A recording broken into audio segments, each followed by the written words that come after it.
টেকনাফ থেকে তেঁতুলিয়া, রূপসা থেকে পাটুরিয়া, সেই শহর থেকে গ্রামে, আর গ্রামের চিত্রগুলা দেখতে অসাধারণ অসাধারণ, যা বলার বাইরে। দর্শক, আমি জানুয়ারি মাসেতে বাড়িতে আসছিলাম।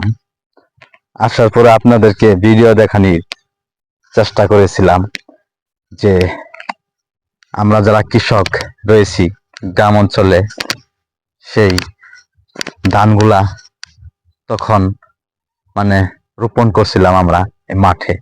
এখন তখনকার চিত্র আর এখনকার চিত্র অনেকটাই ভিন্ন। আমার এই যে চার সাইডে শুধু দেখতেছেন শুধু ফসলি জমিন, ফসলি জমিন, মানে ধান ছাড়া আর কিছু নাই।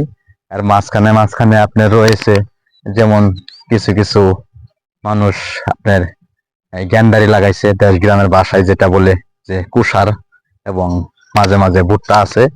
আর আশপাশে যা দেখতেছেন সবই হচ্ছে ধানের সেই আবাদ।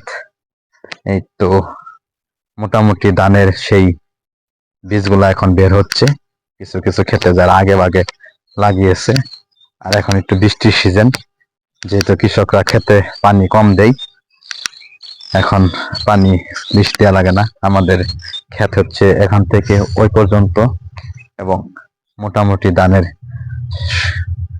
চারাগুলা এবং ধানের যেই সিস্টেমগুলা মোটামুটি আশেপাশে এগুলা মোটামুটি ভালো।